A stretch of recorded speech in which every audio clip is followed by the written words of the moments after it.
Hi guys, I'm here to give you some tips and tricks to solve the RHEL9 RHCSA exam.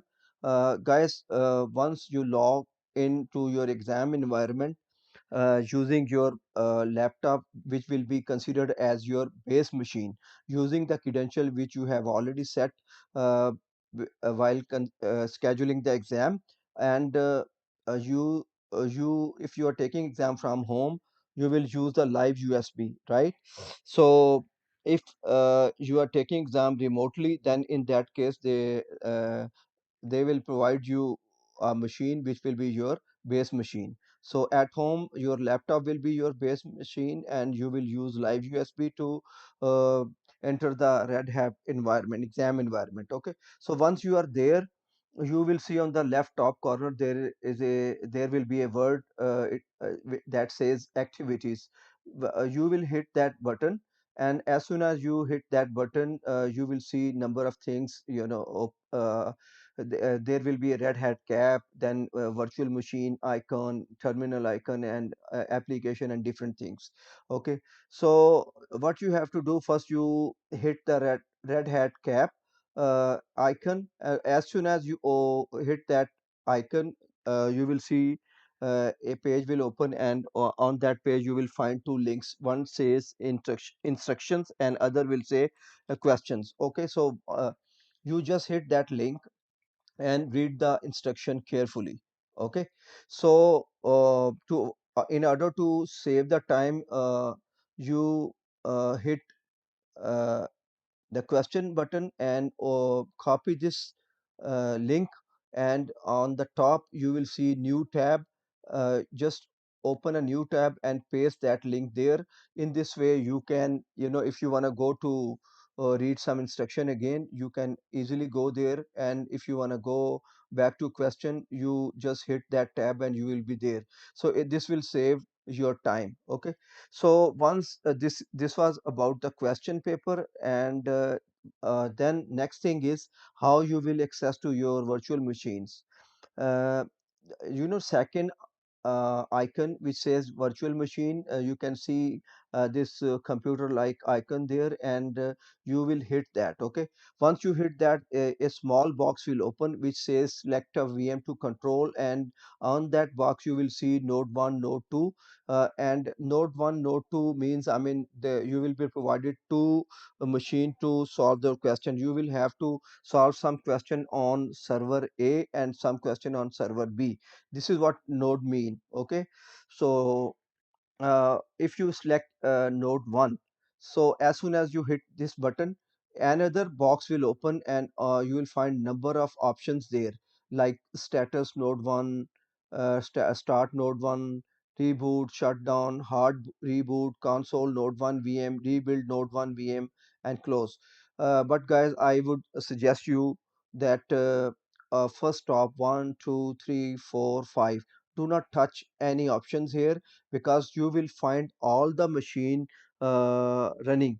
They will be powered on already. Okay, you don't have to power them on, you don't have to start them.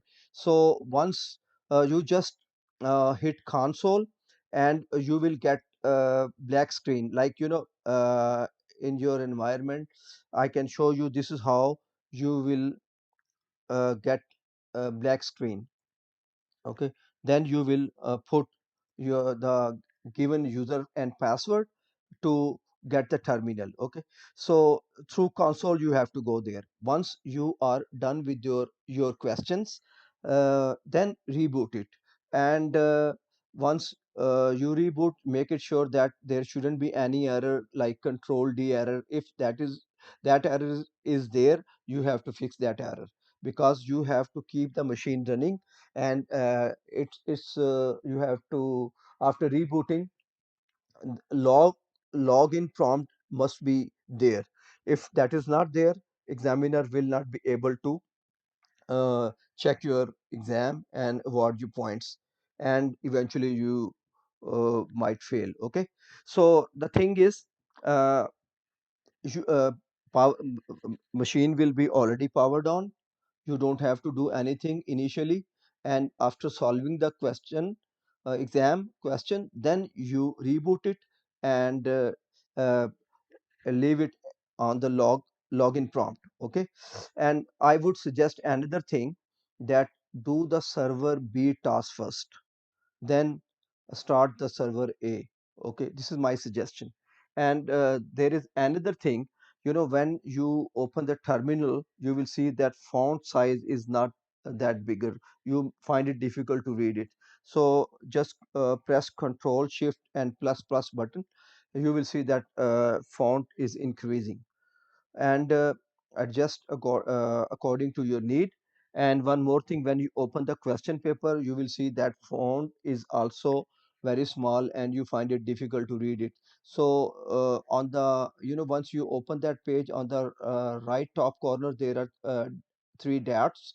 You just hit that, and over there you will find one option that says zoom. Okay, so you can hit plus plus plus button to increase the font, and minus button to decrease the font, so you can use that to increase that. Okay, so another thing, if you need to copy something from like that information page, what you do, that you just select that, and then on your keyboard you hit uh, shift insert button is next to the del button, and in this way, where the cursor is, that selected text will be copied there. Or if you want to copy anything from your, I mean, when while you are on your terminal, just go to I'd show, then you can go to that on the top where you see uh, that says edit button. Okay, on the top here there will be edit button. You just open that button, and you will see that there is a option to copy the line you want to copy. First select it and copy it, and then again bring the cursor where you want to paste it. Just go back to that edit button again, and you will find a paste option, and just paste there. Okay, hit paste button, and that text will be pasted there. So this is how you have to do. So guys, one more thing, I think I have done everything, but remember, you have to leave the machine running. Okay, they should be running properly. And one more thing, make it sure that those machine are pingable by their host name as well. It means their DNS entry should be okay, and they should be pingable using their host name. This is another thing you have to look at. So guys, I have made this effort, and I have guided you that how you can uh, address all the question. I have created lot of videos for you, and I would only suggest you to encourage me. Please subscribe my channel, and also like them and share them with other people, so that other people also get benefited out of this effort of mine. Okay, so I'll be grateful to you, and I wish you all the best, and I hope that you will all pass if you follow all these instruction, and if you do practice properly, watching all the videos, and do practice as much as you can. Okay, so I will see you and create more videos to teach you new things. Okay, so and I wish you all the best once again, and see you later in some other videos. Okay, thank you very much. Bye bye.